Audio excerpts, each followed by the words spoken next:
Prvi pogled na Gozo je onaj na luku Mgar. Prizor je tako lep i spokojan da ga snimaju fotografi i umetnici i mnogi koji prilaze ostrvu sa mora, gde ih dočekuje skromna luka koja je magična u svoje jednostavnosti. Užurbana aktivnost trajakata, jahti i ribarskih čamaca koji se njišu sa užurbanim ribarima koji spremaju svoje mreže je privlačan prizor i obećava istinsko iskustvo na ostrvu koje čeka da bude otkriveno. Lukom dominira tvrđava Chambray koju je naručio Jacques-François de Chambray iz reta Svetog Jovana 1749. godine. Utvrda je prvobitno trebala da bude novi utuđeni grad poput Valete i na kraju nova prestolnica Goza umesto Citadele. Projekat je bio neuspešan jer do početka izgradnje berberski i turski pljačkaši više nisu predstavljali veliku pretnju i ljudi su počeli da se osjećaju sigurnije da žive u ruralnim oblastima. Dok je tvrđava izgrađena, nikad se nije razvilo grad kako je planirano. Danas je to jedno vrlo luksuzno apartmansko naselje. Pored tvrđave nalazi se neogotička kapela Lurda. Ovaj mali deo obale može se također pohvaliti svojim atrakcijama kao što su marina za jahte Mgar, promenada i potpuno obnovljen broj Digčasija. To je tradicionalni malterski brod koji je nekad prevozio putnike i robu između dva ostrva. Bar Glen Eagles je i dalje mesto okupljanja ribara, lokalnog stanovništva i turista i gde se pričaju neprekidne priče o prošlosti i sadašnjosti Goza. Kafana je dobila ime po prvom trajektu koji je 1855. godine privezan za Mgar i koji je nastavio da radi sve od 1914. godine. Mreže za ribare i druga oprema za pecanje krase mesto što ga čini središtem različitih kultura koji se susreću pod jednim krovom. Bar se nalazi na važnom obeležju baraki, kabini koja se koristi za smeštaj putnika.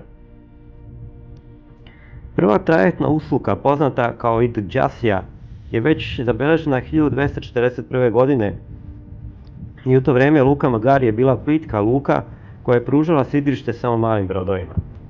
Mali mol koji putnici koriste za ukrcavanje i spuštanje još uvijek se može vidjeti ispod Glen Eagles bara. Područje luke se uglavnom razvijalo između 19. i 20. veka i glavno proširenje luke dogodilo se 969. godine.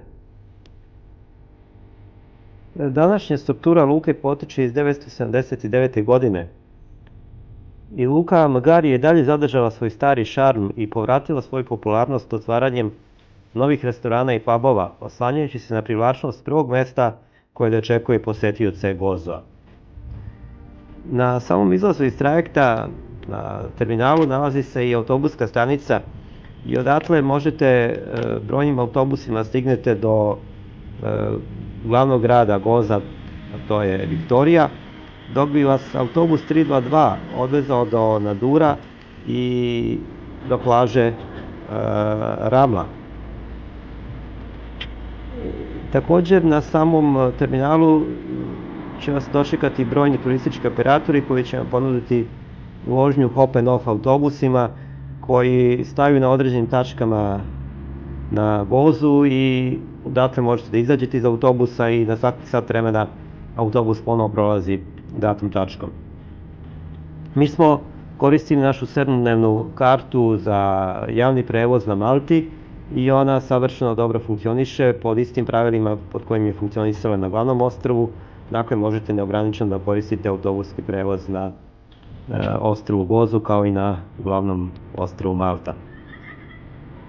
Lurdska kapela je definitivno najučljivija znamenitost luke Mgar.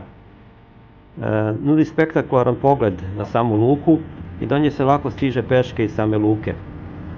Kapela je otvorena u leto 893. godine. Izgrađena je u gotskom stilu, ima 5 zvona na vrhu, a tačno ispod tornja nalaze se 4 sata, po jedan sa svake strane. Mesta Hondok ir Rumien i Mgar Xini su mala, ali značajne tačke, vrlo pogodne za plivanje i ronjenje i nalazi se na zapadnom i istočnom delu od luke Mgar i do njih možete stići bilo automobilom ili prelepom šetnjom uz obalu u trajanju od nekih 40 minuta.